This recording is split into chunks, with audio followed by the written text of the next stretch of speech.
आइए आज की इस क्लास में हम लोग आईटीआई के हिस्ट्री के बारे में देखेंगे कि आईटीआई का क्या इतिहास रहा है भारत में, और ये भारत में हम लोग का टेक्निकल एजुकेशन किस तरह से हम लोग के भारत में आई, सबसे पहले इसकी स्थापना कब हुआ, इसके बारे में आज हम लोग जानेंगे।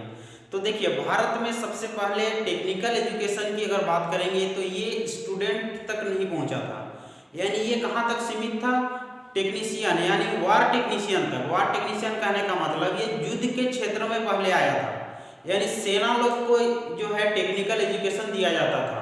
और ये दौर था आपका द्वितीय विश्व युद्ध का 1940 में, यानी 1940 में जो था सबसे पहले भारत में कोनी बिलासपुर में वार टेक्नीशियन के रूप में टेक्निकल एजुकेशन की शुरुआत हुई।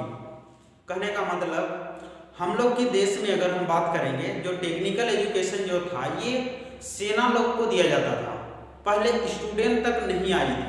इसीलिए आप लोग देखते होंगे कि अभी भी जो है सैनिक के क्षेत्र में यानी डिफेंस के क्षेत्र में टेक्निकल के लिए स्पेशल वैकेंसी निकलता है। इसीलिए जो है आईटीआई जो है ज़्यादा अभी डिमांड हो रहा है सभी क्षेत्र में। यही वजह है, सबसे मुख्य कारण यही है कि ज़्यादा आईटीआई की डिमांड क्यों क्षेत्र में बढ़ रही है। तो सभी जगह क्या होती है कि स्किल वर्कर का जरूरत होता है, और वहाँ पर टेक्निकल जो किया हुआ रहता है, आईटीआई हुआ या डिप्लोमा, जो भी टेक्निकल एजुकेशन गेन कर लिया होता है, वैसे लोग जो है उसमें ज़्यादा निपुण होते हैं काम करने के लिए। यही कारण है कि भारत में आईटीआई का जो है मांग या डिमांड इसकी ज़्यादा बढ़ते जा रही है। अब हम लोग चलते हैं कि आईटीआई जो है भारत में कब इसकी स्थापना होती है, उसकी ओर आते हैं। तो सबसे पहले हम लोग यहाँ पर देखें कि वार टेक्नीशियन के रूप में भारत में सबसे पहले टेक्निकल एजुकेशन आया, और ये कब आया, 1940 में कोनी बिलासपुर।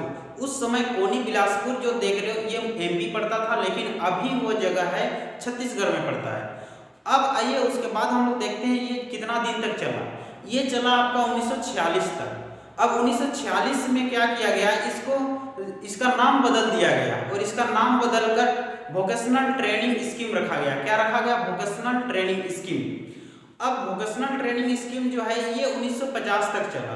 कब तक, 1950, यानी जैसे ही आपका भारत आज़ाद हुआ और भारत का राष्ट्रीयकरण हुआ, यानी जो हम लोग की जो संविधान बनी, इसके बाद 1950 में इसको ये वोकेशनल ट्रेनिंग स्कीम का भी नाम बदलकर आपका आईटीआई कर दिया गया। क्या कर दिया गया, आईटीआई।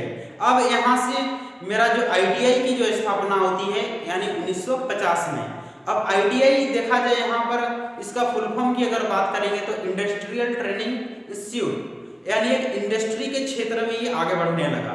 यानी जितने भी यहाँ पर आईटीआई जो हो गई एक इंडस्ट्रियल के रूप में आ गया, और उसके बाद यहाँ पर विभिन्न आपका संस्थान इसका खुलने लगा। ठीक है, और जो आईटीआई जो है इसको भारत सरकार के आपका श्रम नियोजन मंत्रालय के अंतर्गत उस समय रखा गया, अभी भी ये उसी के अंतर्गत आती है। तो आईटीआई को अभी भारत के किस मंत्रालय के अंतर्गत आती है, तो श्रम नियोजन मंत्रालय के अंतर्गत। इसके बाद इसका एक संगठन बना। संगठन उस समय इसको डीजीईएनटी के नाम से जाना जाता था, directorate general of directorate general of employment training. ठीक है, यानी डीजीईटी। तो उसके अंतर्गत इसको रखा गया उस समय, और अभी इसका कुछ दिन के बाद इसका नाम बदलकर आपका डीजीईटी जो था ना उसको डीजीटी रखा गया। क्या किया गया, डीजीईटी जो था उसको डीजीटी अभी चेंज कर दिया गया, यानी डायरेक्टर जनरल ऑफ ट्रेनिंग।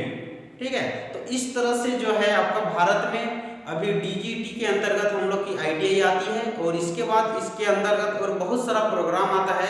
तो डीजीटी का बहुत सारे प्रोग्राम, इसमें कितने आईटीआई आते हैं, इसमें कौन कौन से इंस्टीट्यूट या क्या क्या इसके अंतर्गत प्रोग्राम है, इसके बारे में हम लोग अगला क्लास में हम लोग देखेंगे। तब तक के लिए धन्यवाद।